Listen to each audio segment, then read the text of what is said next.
Welcome to the Fresh Expressions Podcast Season 4. I'm calling it the Holiday Edition. I'm your host, Heather Jalad. I'm a local pastor and a cultivator of Fresh Expressions, new faith communities that strive to reach new people in unexpected places.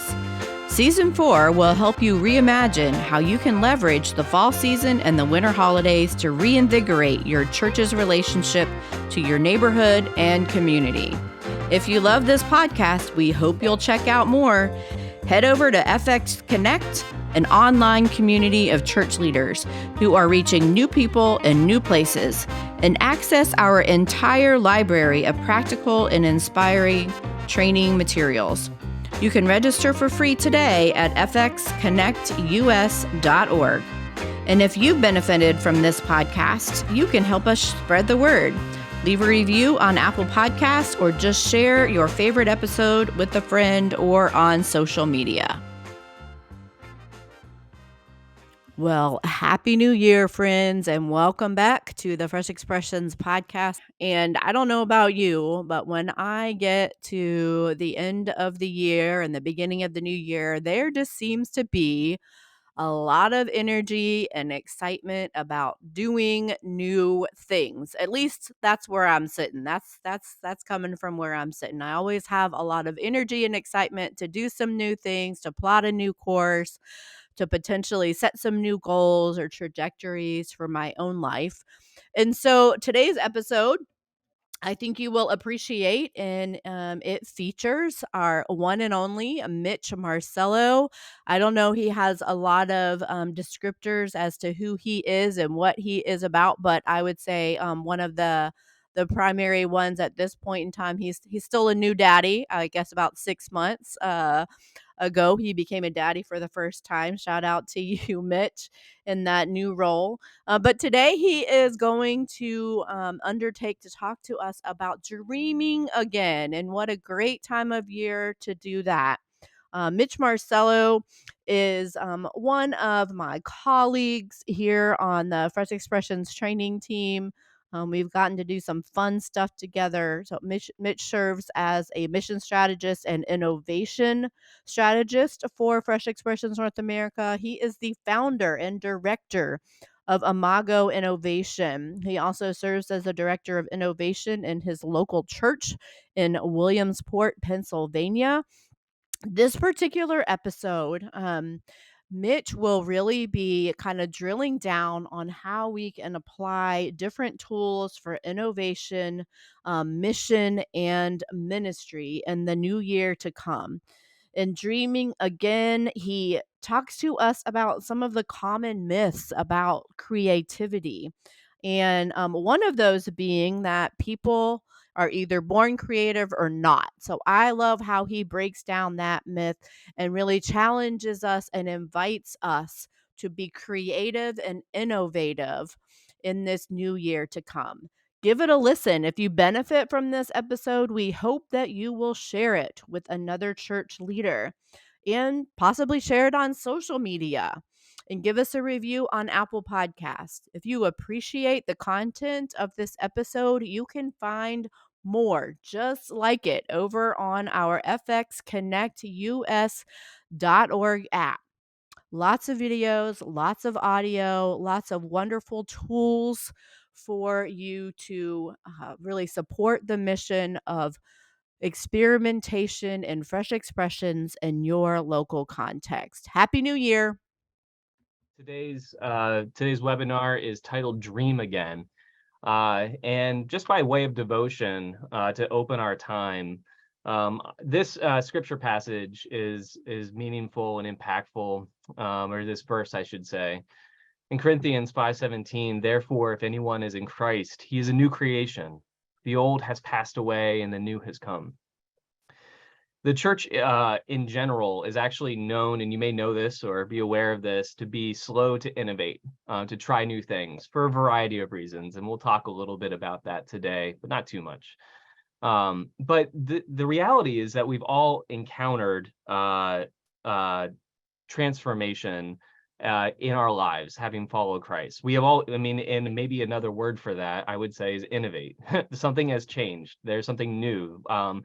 And in light of that, our ability and our calling to enter into our creative potential, our creative capacity, is right in front of us. It's part of every single one of us, but sometimes we forget that.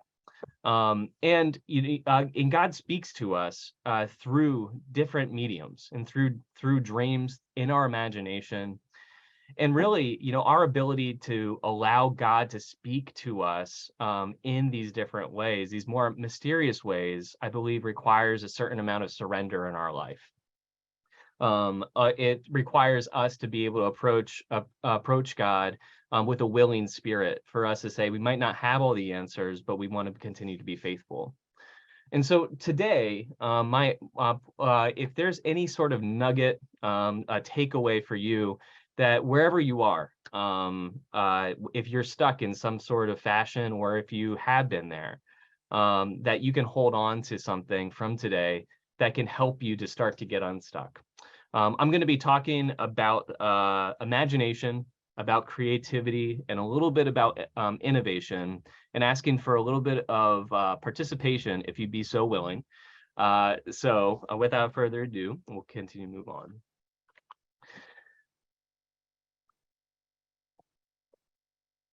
Looking at these pictures, I want to first recognize, like I said before, that we all get stuck from time to time. And this is normal. It's part of all of our lives, that what once was new becomes old, and fresh eyes and perspectives are no longer that over time. And if you feel stuck or in a rut for whatever reason, I'd love for you to answer which one of these pictures best relates to where you are. The first picture, perhaps you're a boat that is on this shore, that you're not certain about where the water is, or if the water is ever going to come back to allow you to start sailing once again like you used to. Or maybe you're all tangled up and you're not even sure up from down, left from right. Things just kind of seem like this tangled mess. Or maybe you're in the mud, and every time that you try to step on the gas pedal, you just seem to be spinning your wheels. Or perhaps you're the car with snow on top of it, that at first it was a little bit of snow and you could maybe drive in it. And over time, there was more and a little bit more and a little bit more. And before you knew it, you couldn't really go anywhere. Or maybe there's something that you feel is hidden inside of you, just kind of waiting to find the key that's something beautiful to be unleashed. Or a little bit more about myself, I have cats, so that's the inspiration from this. Maybe you're not sure how you got up here, and you're looking around and you're wondering what it looks like to get out. I'd love for you to, again, type into chat, if you'd be so willing, which one of these uh, best relates to where you are in this season that you find yourself. I know for me, the last number of years, I have felt like the tangledness is probably the one that most relates to where I am. There just seems every single time that I I seem to untangle one part, there's two more knots to try to untangle. And whenever I try to do something different, it seems like I might even tangle things up more than I wanted to, or they were in the first place. Wherever you are today, I just want you to know that there is hope in Christ in the midst of this. That there is an invitation to live into the fullness and the reality of who God is and the promises that God has put before us. And part of that this reality that we unfortunately live in is that we all get stuck, like I said before, in our personal lives, in our ministries, in our faith. But how did we get here? There's a lot of different reasons that we can get stuck, and this is not necessarily a comprehensive list that I came up with, but these are some of the ones that I think are most true for me. The first might be that there's just simply no time. Yeah, just getting through the day, through the week, through the month, is really all we can do to stay ahead. And which is related, maybe we're overscheduled. We said yes to so many things, and there's not a whole lot of time. We also live in a time where I think this shame is just so relevant and just so pertinent all around us. One of the things about creativity and our ability to be imaginative is that we need to be able to take risks. And with things like social media and feeling like every move and every decision that we make is recorded or could be recorded and tracked, we feel like we need to be perfect all the time. If I say this or don't say that, if I create this, what if no one likes it?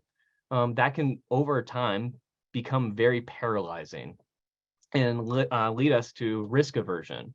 That any sort of risk, whether it's a time risk, whether it's a financial risk, whether it's a social risk, we might become more and more averse to that, because what our experience was before was something that led us to tell ourselves, maybe I shouldn't do that. Or perhaps for you, you have a lack of inspiration. You don't remember the last time a piece of music penetrated your soul. You can't remember when you just stared at a piece of art, perhaps listened to a story or read some poetry, or just took a walk to observe. Or maybe there's just a lot of negativity, the doom scrolling on social media. It's just negative story after negative story. Or maybe there's unresolved conflict in your life. One of the things about the creative research that has been done has shown that negativity and conflict, the more that is in somebody's life and in somebody's organization, the less likely creative output will occur. And finally, it's self-efficacy, or another word for that is self-confidence. You might say to yourself, I don't know if I'm creative. And we'll address that in a minute and a lot on Saturday. But when we have this inner narrative where, hey, I'm not creative, or I've never done something creative before, what we actually learn is that, or what we have learned through through research, is that actually decreases our ability to be creative too. What I'd love for you to do is wherever, if any of those relate to where you are, or maybe there's different ones that you can think of about why you think you are stuck right now. I'd encourage you to journal, to write that out, and to pray on that, to hand that over to God. Now, there was actually some creativity research done in 1968, and the research done around this in the creative realm really started around 1950 in a very heavy way, through a presidential address of psychologists. It was, but George Land did some research. And in 1968, 1,600 5-year-olds were tested. They were put through this NASA creativity test, and what they found was that 98% of 5-year-olds that they tested were creative geniuses. I'll say that again, creative geniuses, 98%. So they did that same test with 1,600 10-year-olds, and they found that decreased from 98% to 30%. They did it again with 1,600 15-year-olds, and they found that number decreased from 30% to 12%. And finally, they did this test with 260,000 adults over the age 25, and the average age was around 32 years old. And they found that 2% of adults were creative geniuses when tested. There's a lot of reasons for that. And if I had more time, I would talk to you about education, but we are not there. I would encourage you to check out Sir Ken Robinson's work. If you have a chance, he has a brilliant TED Talk, which speaks a little bit to this. But part of their findings that they came across was this, and this is a quote from George Land's book. He says, non-creative behavior is learned. Our proficiency in expressing our creativity gradually drops off as we learn to accept others' opinions, evaluations, and beliefs. What we have seen from our work from adults is that the 5-year-old creative genius is still lurking inside, waiting to break free. And when I read this quote, I think about the church. I truly believe, I really do, that the inner creative genius is lurking, waiting to break free inside of each and every single church. Truly believe it. Really do. He continues on, he says, creativity is born in the mind, specifically the imagination. The good news is that the imagination can only be suppressed. It cannot be killed. Because every night when we go to sleep, the imagination gets stimulated. Therefore, your creative potential, your inner genius, is simply sleeping within and just needs to be reawakened and rehabilitated.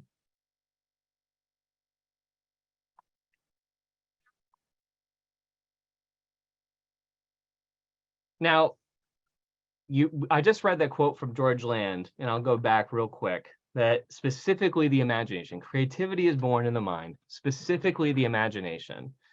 And over time, I've been working with businesses and organizations, and through this process, there's different processes of how innovation occurs, right? The scientific process is very popular. Design thinking is something that is incredibly impactful in this world. But essentially, it's the creative process. But what I've found that working with companies and organizations around innovation is that everyone wants to innovate, but especially businesses, they don't value or respect really how this comes about. The word innovation really has become somewhat of a buzzword. Like, what does that really mean? And how do we get there? From my perspective, in churches and leaders, I think many are just simply exhausted. And we're here today. I think so many people are stuck. And actually being asked to innovate again after the season, or even in the midst of the season that we find ourselves, is usually the last thing that people want to hear. They're like, well, we've been doing different. It's all we can do. What do we do?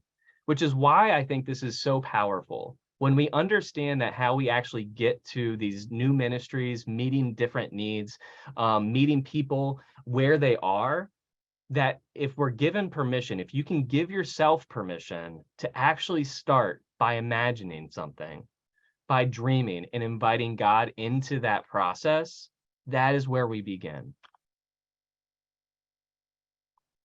So I have a question, 2 questions. When was the last time that you actually took time to dream? The last time that you invited God into this part of who you are? If I had to guess, the number is pretty low. And I'm not necessarily just saying 3 seconds, and I'm not even saying even 2 minutes. I'm saying an extended period of time to invite God into where we are supposed to be moving, how God can be using you.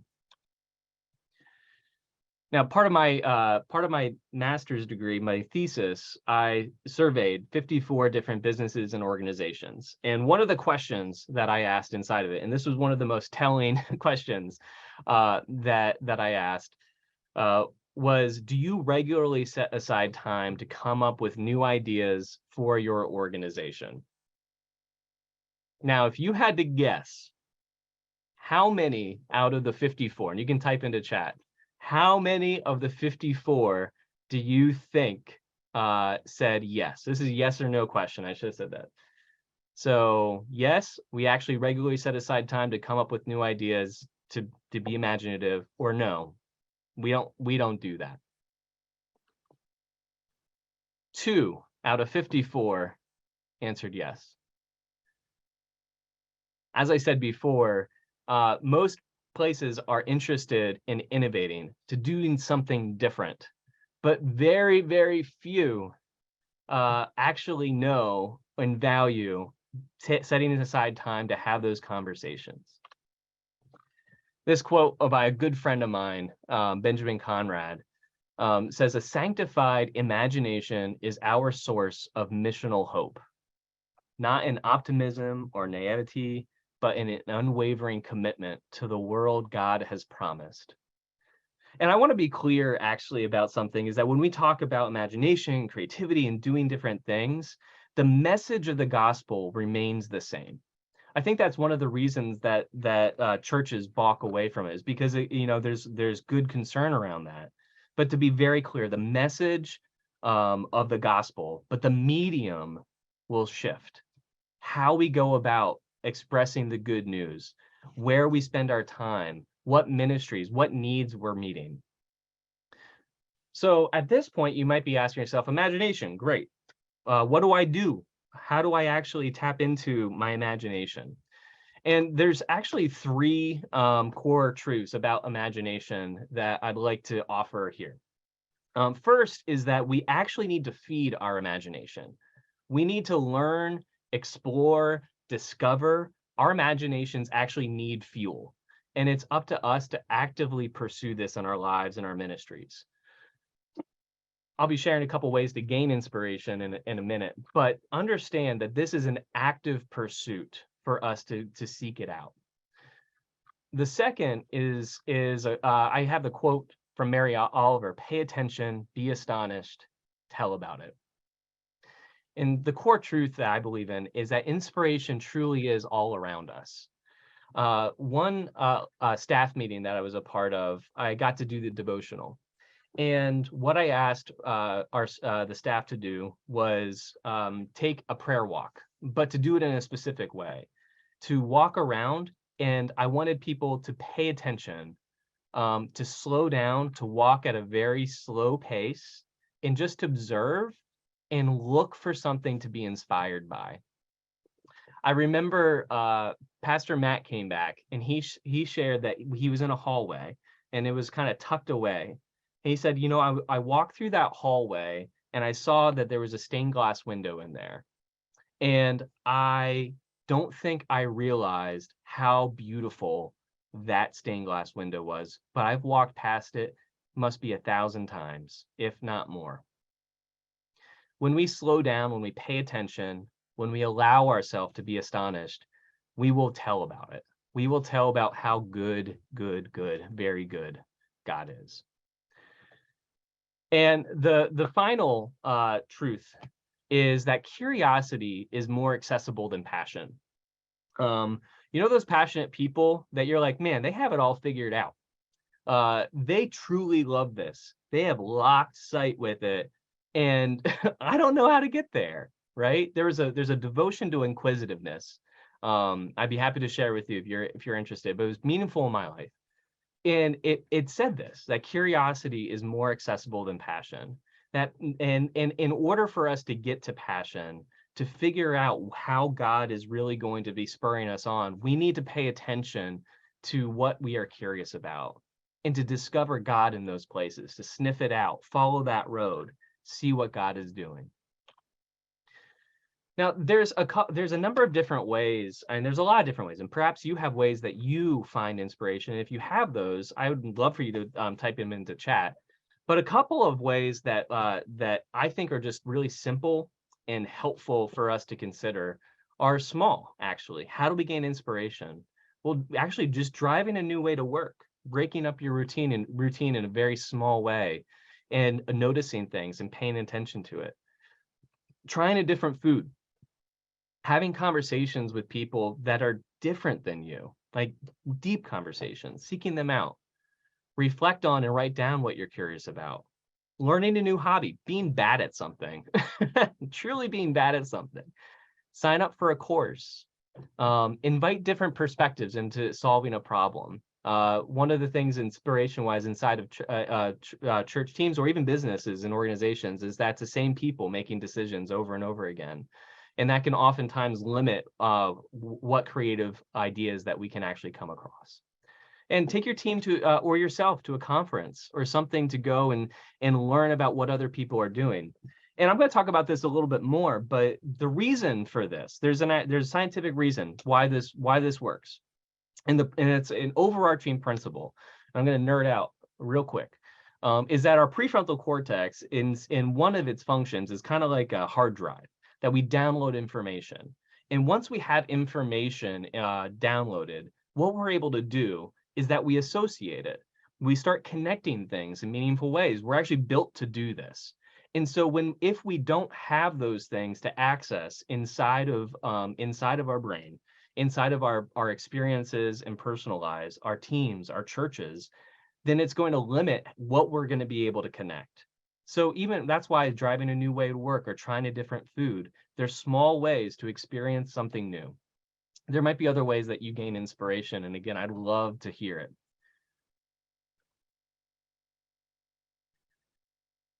So imagination. Oh, and I should have said this before. What is imagination? I have the definitions there. But the beautiful thing about this is that there is this progression. Imagination is really our ability to come up with different images and potential realities, dreams and fantasies, and giving ourselves permission to exist in that space. And creativity, defined, these two words are novel and useful. So imagination doesn't have to make a whole lot of sense. They can be pie in the sky ideas. But for something to be creative is this funneling down where it's both novel, it's both new, and it's useful. And so it makes more sense to what we're trying to ideate or come up with ideas around. But there's a couple of different myths and facts that exist inside of this topic of creativity that I think are really important to dispel. The first myth is that not everyone is creative. You may be sitting there, and I've talked with plenty of people who say, well, that's for someone else. That's for the creative team. We have a creative person on the team. They do everything creative, etc. Right? I would caution you heavily from acquiring that mindset. In telling yourself that, going back to the creative self-efficacy, everybody, truly everybody, is creative. And this isn't just from a neuroscience perspective. This is from a theological perspective as well. Knowing that we have been made in God's image and God being the creator of all things. And part of what we are here to do is to create culture, to create meaning inside of this, to honor God. And so you are creative. And one of the stories that's shared by Tim Kelly, who runs or started IDEO, which is a design and innovation firm, that he shares is that he was having this conversation with his team, and this one person says, "Well, I don't think of myself as creative. I'm a secretary. I do work with Microsoft spreadsheets day in and day out. I'm not sure how to use this. I don't know what this looks like inside of my life." And so as time went on, she found out that, or discovered by following her curiosity, that she really knew what was going on in the lives of most of the staff, and she understood that when someone was having a bad day, so she started buying people milkshakes and delivering them, doing something both novel and useful to go and solve a problem or offer life inside to them, offer joy, something positive. And that was her creative contribution. The second myth is that creativity primarily pertains to the arts. And so music, I think I didn't realize there was a guitar behind me, but ta-da. But music, dance, art, writing, poetry are normally what we think of when we think of creativity. But creativity is actually part of all we do. One of my favorite stories to share, and I may have shared this on a previous webinar, is about Apollo 13, that there was an explosion on the ship and they needed to figure out what to do. And they used science and they used mathematics and they used ingenuity to go and figure out how to solve this problem. Truly, truly creative. Creativity applies to in all of these realms. It's how we form sentences. It's how we take care of people in our relationships. It's how we raise our children. The list goes on. It truly is in every part of what we do. And the third myth that I wanted to talk about is that creativity isn't a skill. Creativity is something that happens. It's a flash of insight. You either are creative or you're not creative, right? Or if I'm 3 on the scale out of 10 of creative, that's all I'm going to be able to be. And actually, that is a myth. The fact is that creativity is a skill and it can be trained. And so those ruts that we get into, and there's hope inside of it, there's beauty inside of it. And the reason we know this is actually from Friederike Riesman. She's professor emeritus at Drexel. And when she was doing her doctorate work, what she wanted to do was she went forward and she said, I want to measure creativity. And I said, you can't do it. How do you measure creativity? What does that even mean? And she said, watch me. I love telling that story. And what she ended up doing was that she created this thing called the RDCA, the Riesman Diagnostic Creativity Assessment. And what that is breaking creativity down into all of these different elements of fluency, flexibility, originality, elaboration, tolerance of ambiguity, risk-taking, intrinsic and extrinsic motivation, convergent and divergent thinking, and resistance to premature closure. And in all those, you could test that. They figure out how to actually test whether you are good or not. And then they figured out, well, how can you get better at these different elements? And found that as you got better at these different elements, your ability to be creative started to increase also. So things like fluency, the ability to generate lots of ideas inside of an existing domain, or flexibility, to the ability to produce a large variety of ideas, so not necessarily in that one domain. Originality, so coming up with uncommon or unique responses. And elaboration, which is pretty self-explanatory, but that's the number of added ideas or your ability to elaborate on an existing idea. The reason that this is so impactful and was such a watershed moment for the creative field is because so many different individuals and places that were saying, you know, I'm not so sure about our ability to create something new, was all of a sudden broken wide open. And so sitting here today, I mean, you might be thinking to yourself, well, I wonder how good I am. And obviously, I'd love to work with you if you're able to make it on Saturday to this and talk more about it. But if you find yourself having a hard time tolerating any sort of ambiguity, or if you're risk taking, like being able to reflect on that and be able to step into some of these things into your next year will become easier and easier as you do it more and more and lead to something beautiful. Hey, Mitch, let me just jump in right quick. Absolutely. There. Give you a chance to mess with your Zoom on your slides a little bit. Oh, sorry about that. Yeah. Got it. All right. I'll let you know. You may need to stop and start. Oh, that's it. That looks great. Bingo. Okay.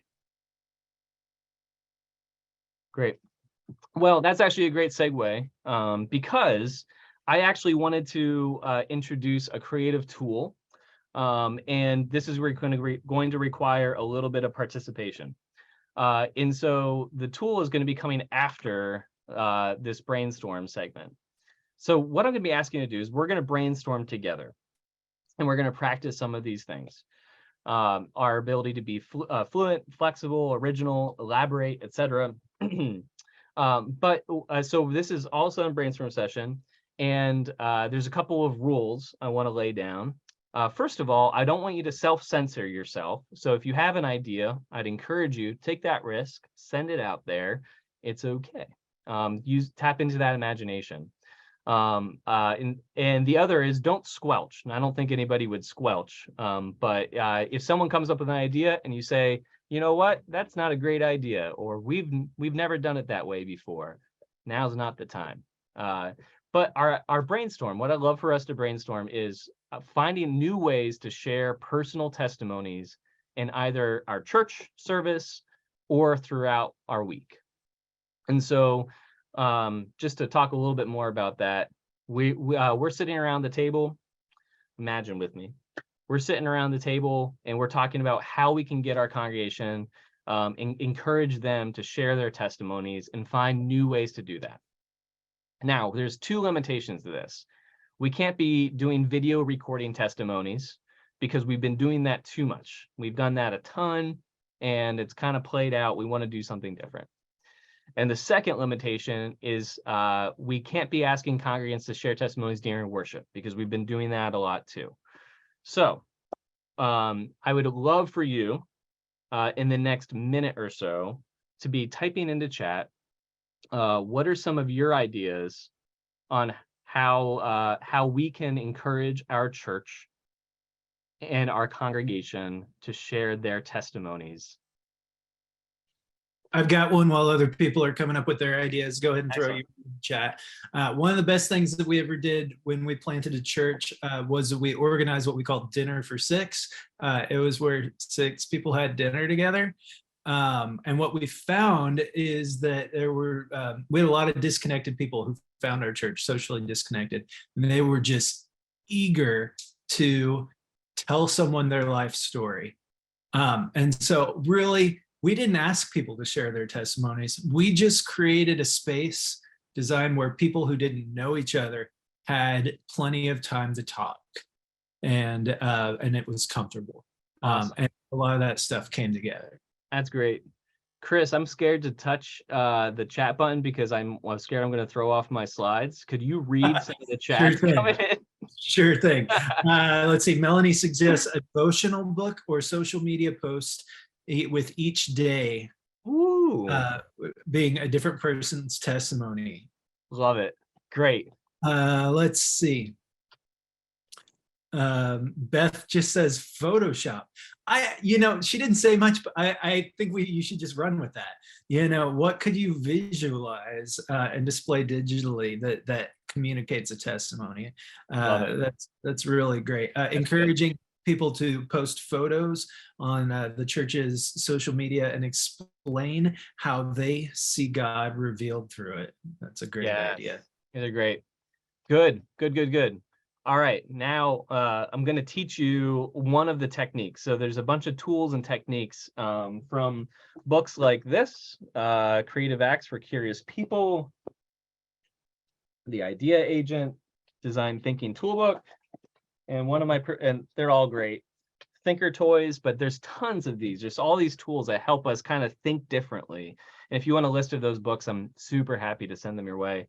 But I'm going to introduce one tool right now. And so this tool is called Brute Think.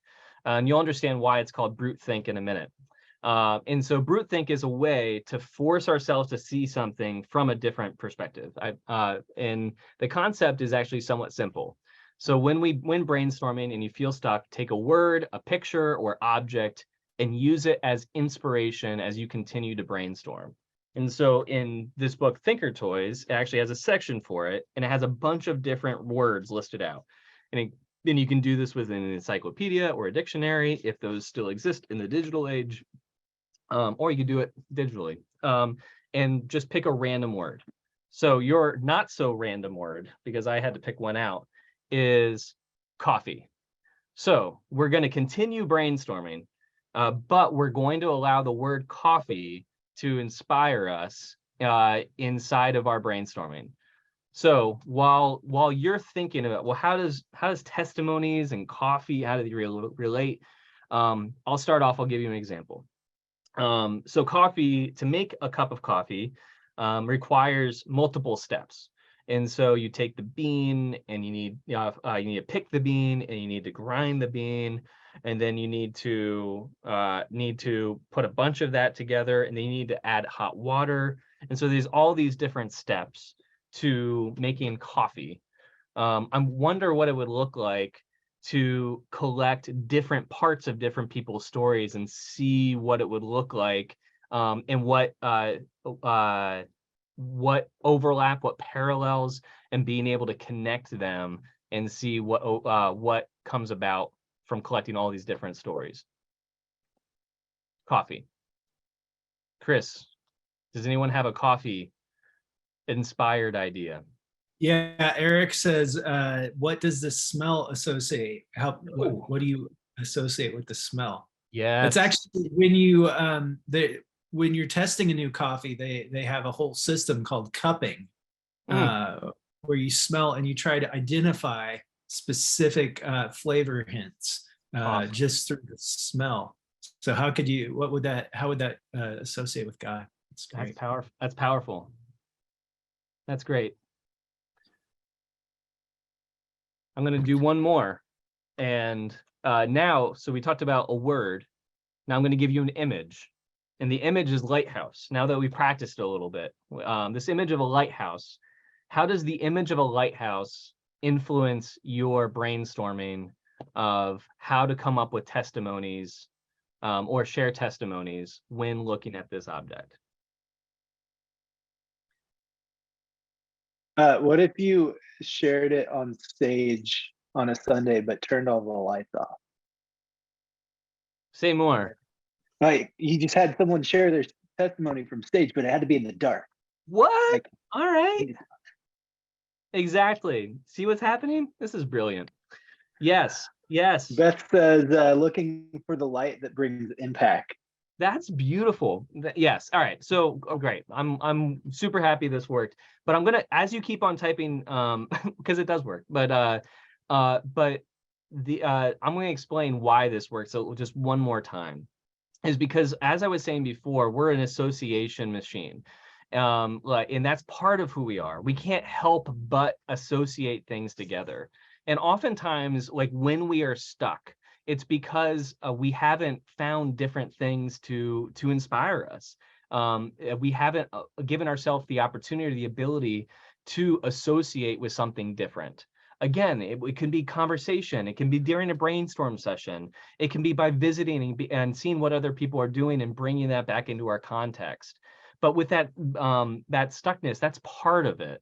I want you to hear that. But that's one tool, and I know our time is running a little bit short, and so I'll keep on moving. But I hope that something like this, whether you incorporate that in your personal life, of I'm going to force myself to drive a different way to work, or change this habit, or learn guitar, or whatever it might be. I promise you that's something that will bring life. And if you continue to follow your curiosity, it will be something beautiful in your life. Now, I'm not going to talk a whole lot about innovation today, mostly for the sake of time, and we'll be talking more about that on Saturday. But the innovation is really, it's the actualization of creativity. It's creativity sent, is I think one of the quotes from Steve Jobs about what innovation is. And so oftentimes, we have all of these brilliant ideas, but bringing them into reality can be sometimes more difficult than we think.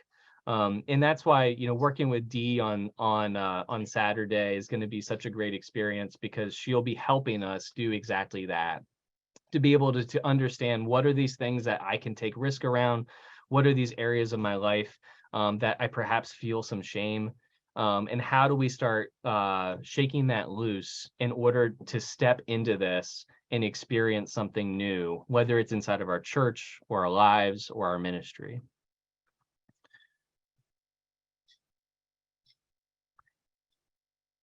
Kind of wrapping up, I just want to offer you a word as you leave today, and that word is permission. This has been an extremely important word in my life. Permission to dream, permission to set aside time to imagine what the world could be, what the world should be, not necessarily how it is. And truly permission to invite God into this part of who you are. The Bible is full of examples of how God speaks to us through dreams. And God hasn't stopped doing that.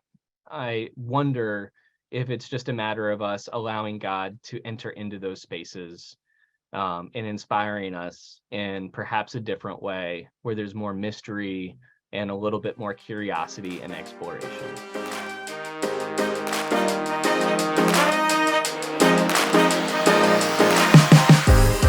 Fresh Expressions is a worldwide movement of everyday missionaries who want to see churches thrive in the places we live, work, eat, and play by leveraging the creativity and endurance of the inherited church. To learn a simple 5-phase process for starting a new expression of church, go to freshexpressions.com/how to start. Want to learn more from the Fresh Expressions team? Head over to freshexpressions.com/training to learn ways we can work together to provide coaching, training, and inspiration for your church or organization. You can also get more resources like this on FX Connect, an online community full of other church leaders passionate about reaching new people in new places. Access our entire library of practical and inspiring training materials, and connect with other church leaders at fxconnectus.org. Season 4 of the Fresh Expressions podcast is hosted by me, Heather Jalad. It's edited by Joel Limbaum and produced by Jeanette Statz, Kathleen Blackie, and Chris Morton. Our national director is Dr. Christopher Backert. If you have learned something or been encouraged by this podcast, please help us spread the word. You can give us a review on Apple Music or Spotify and share this episode on social media. Now, may God bless you in your work for the kingdom.